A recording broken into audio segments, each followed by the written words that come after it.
single dan multiprosesor. Seiring meningkatnya kebutuhan komputasi, data semakin besar, program semakin kompleks, jumlah pengguna meningkat, kebutuhan pemrosesan real-time bertambah. Muncul kebutuhan meningkatkan performa komputer. Dua pendekatan utama, yang pertama meningkatkan kecepatan CPU, yang kedua menambah jumlah CPU. Pendekatan kedua lebih efektif karena terdapat batas fisik pada peningkatan frekuensi clock. Evolusi sistem komputer. Yang pertama, generasi awal. 1 CPU, eksekusi instruksi secara berurutan, tidak ada pemrosesan paralel. Yang kedua, sistem single processor modern. CPU lebih cepat, mendukung multitasking. Yang ketiga, sistem multiprosesor. Banyak CPU, pemrosesan paralel.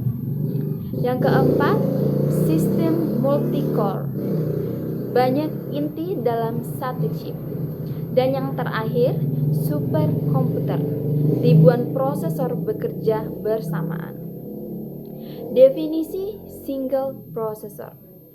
Single processor adalah sistem komputer yang menggunakan satu unit pemrosesan utama, CPU, untuk menjalankan seluruh instruksi program. Karakteristik utama, yang pertama satu CPU, yang kedua satu pusat kontrol, yang ketiga seluruh proses bergantung pada CPU tersebut. Analogi, bayangkan sebuah restoran hanya memiliki satu koki. Semua pesanan, satu nasi goreng, mie goreng, minuman, harus dikerjakan oleh koki yang sama. Akibatnya pekerjaan dilakukan secara bergantian. Arsitektur single processor.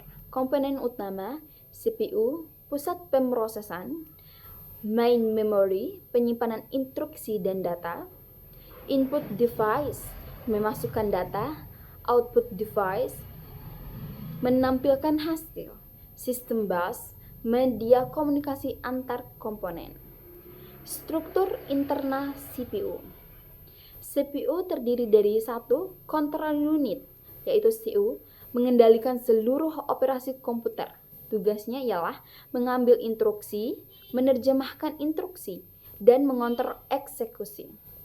Yang kedua, Arithmetic Logic Unit atau ALU, melakukan operasi aritmatika dan logika. 3. Register, penyimpanan sementara berkecepatan tinggi. Register pada CPU adalah memori tercepat dalam komputer. Jenis register yang pertama program counter, PC, menyimpan alamat instruksi berikutnya. Yang kedua, instruction register atau R, menyimpan instruksi yang sedang dijalankan. Yang ketiga, Memory Address Register, MAR, menyimpan alamat memori. Yang keempat, Memory Data Register, MDR, menyimpan data yang dibaca dari memori. Dan yang terakhir, akumulator, menyimpan hasil operasi sementara. Siklus instruksi pada single processor. CPU bekerja melalui fetch cycles, mengambil instruksi dari memori, decode cycle, menerjemahkan instruksi, execute cycle, menjalankan instruksi, write back, menyimpan hasil. Urutannya fetch, decode, execute, store. Siklus ini dapat terjadi miliaran kali per detik. Karakteristik single processor. Sequential processing, instruksi dieksekusi satu persatu. Centralized processing, seluruh tugas dipusatkan pada satu CPU. Simplicity, desain sederhana.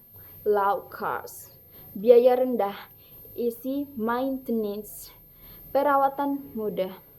Kelebihan single processor, desain sederhana, tidak memerlukan koordinasi antar CPU.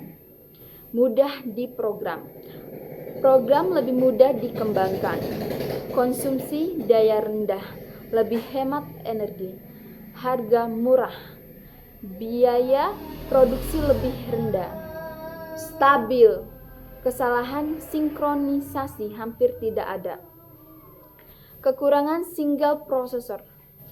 Bottleneck, kondisi ketika satu komponen dalam sistem memiliki kemampuan yang lebih rendah dibandingkan komponen lainnya sehingga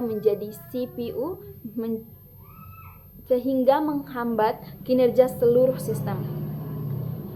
CPU menjadi titik kemacetan.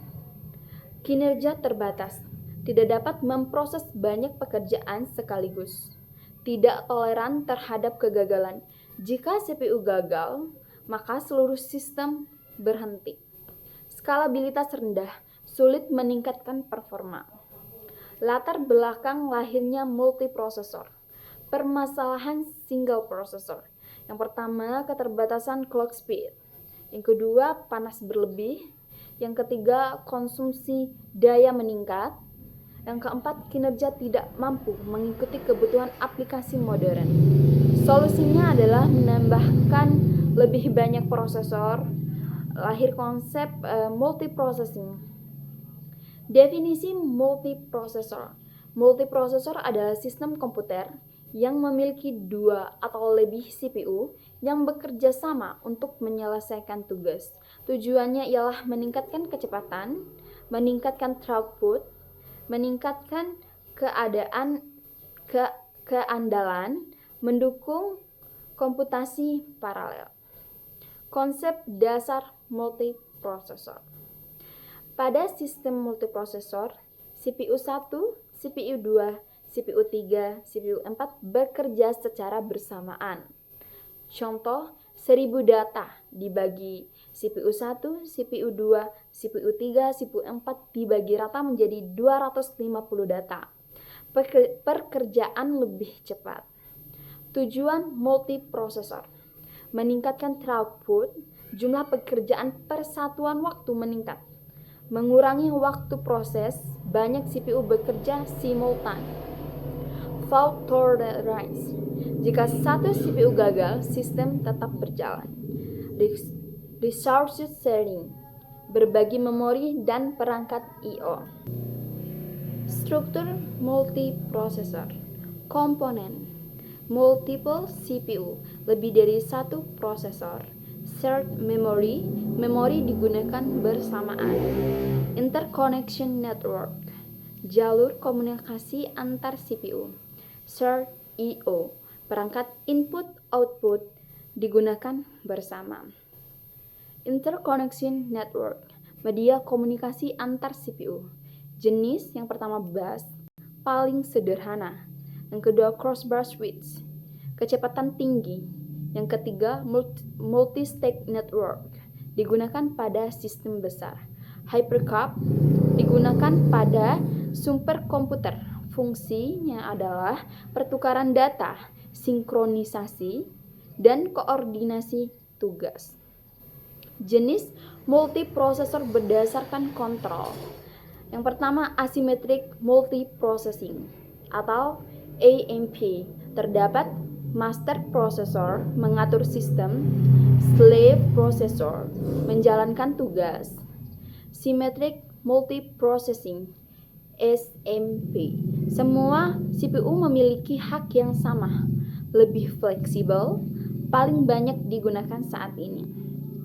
Asymmetric multiprocessing, karakteristik. Yang pertama, satu CPU sebagai pengendali, dan yang kedua, CPU lain menerima tugas.